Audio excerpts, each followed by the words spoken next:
Chapter 9. A Visit from Joe.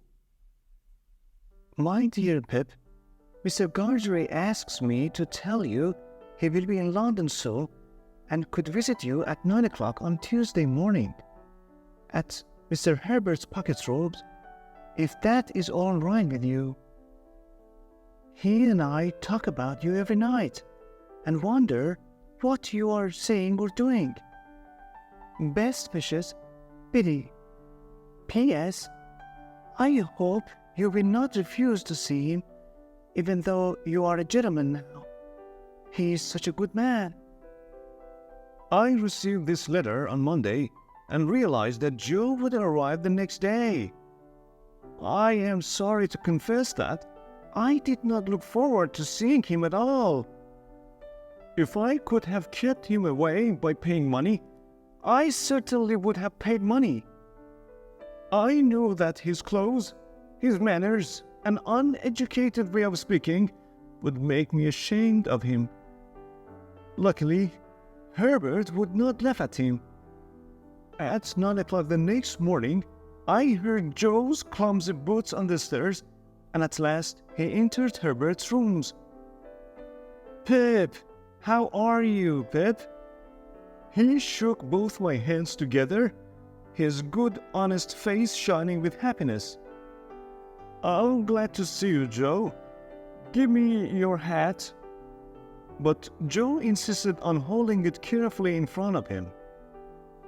He was wearing his best suit, which did not fit him at all. "Well, what a gentleman you are now, Pip." "And you look wonderfully well, Joe." "Yes, thank God. And your poor sister is not worse. And Biddy is as hard-working as ever. But Wopsle isn't our church clerk any longer. He's become an actor. Acting in one of your London theaters, he's..."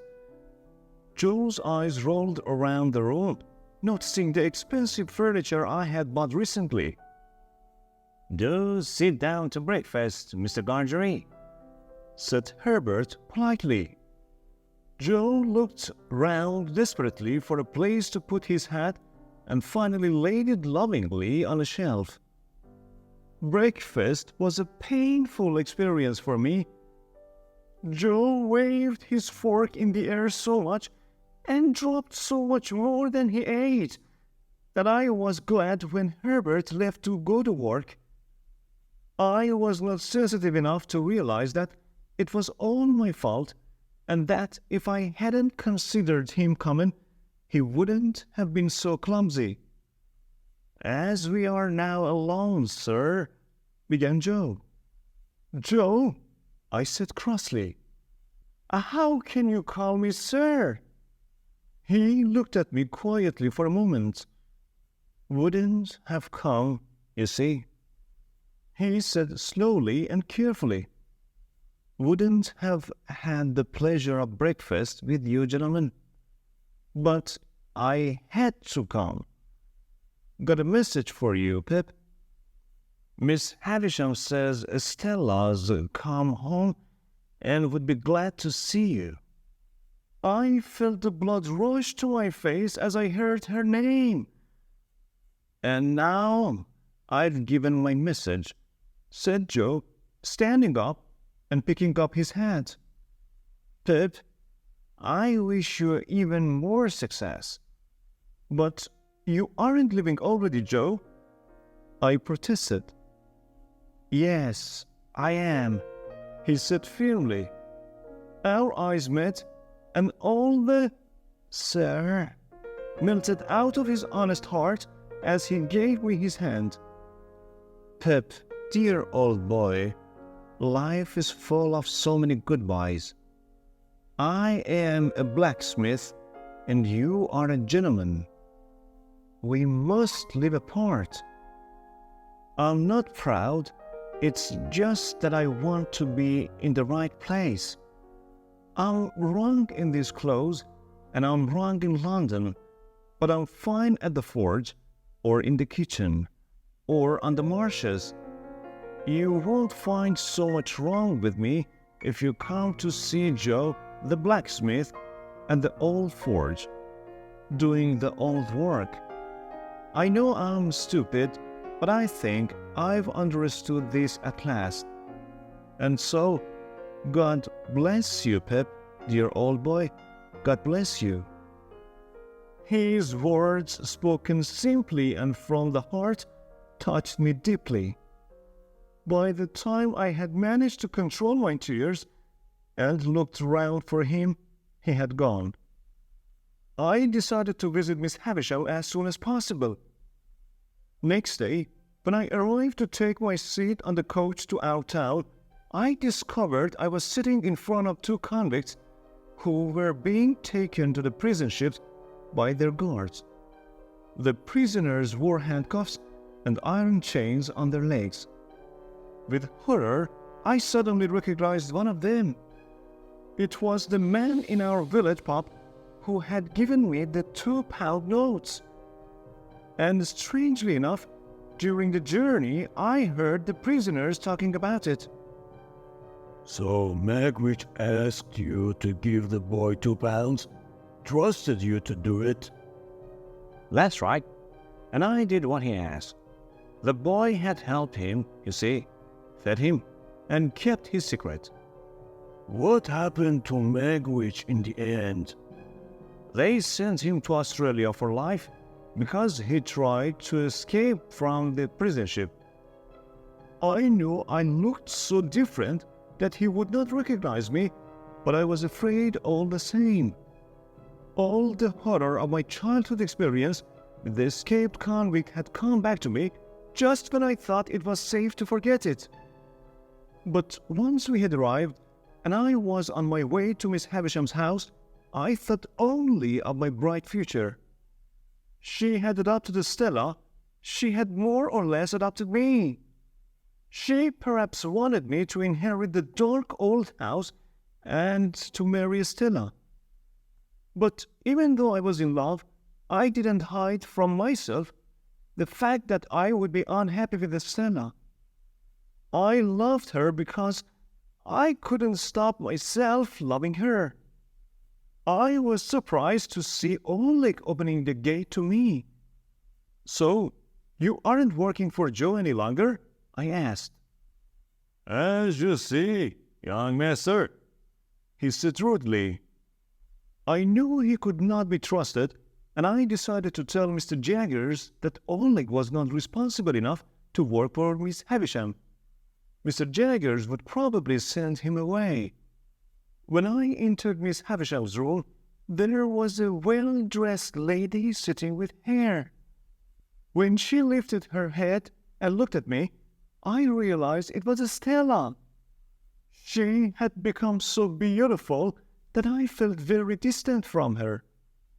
In spite of all my education, I still seemed to be the coarse, common boy she used to laugh at.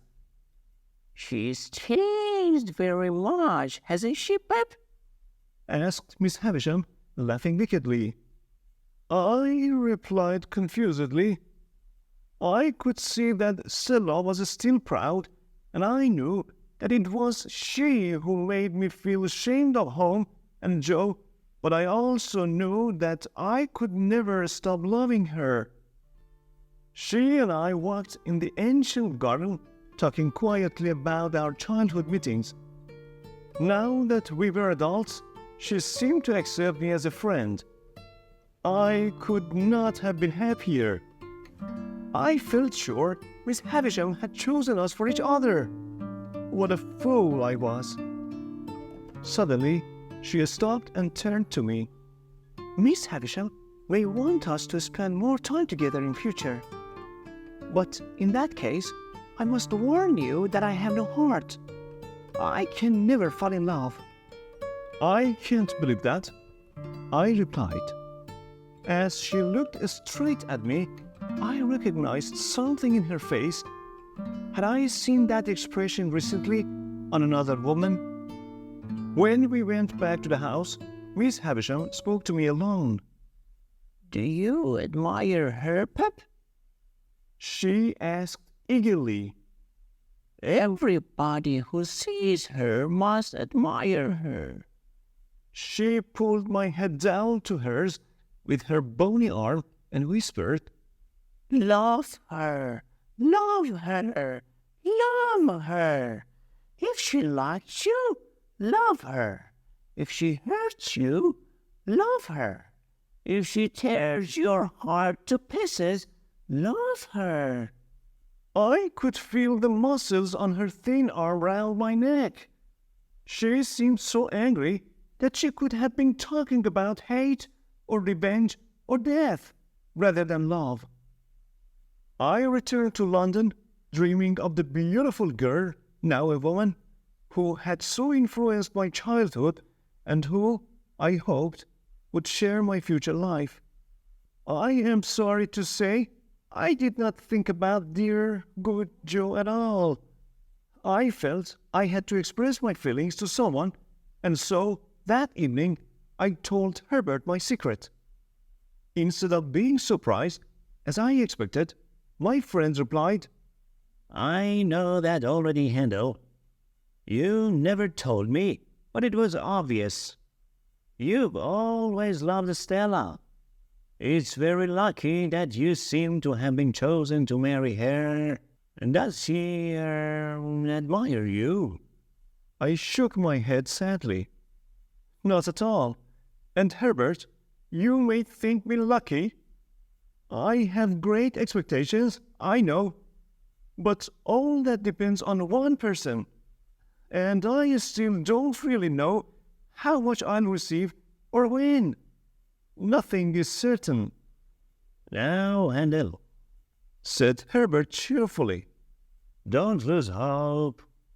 Mr. Jaggers himself told you you would have a large fortune, didn't he? He would never make a mistake about something like that. Anyway, you'll be 21 soon. Perhaps you'll discover more then. Thank you, Herbert, I said, feeling much better. But I want to ask you something, my dear Handel. Said Herbert, looking serious for once. Think of Stella and her education, and how unhappy you may be with her. Couldn't you possibly, and I'm saying this as a friend, remember, couldn't you forget about her? I know you are right, Herbert, I said miserably, but I can never stop loving her. Well, never mind, Said Herbert. Now, I have something to tell you myself. I'm engaged. May I ask the young lady's name?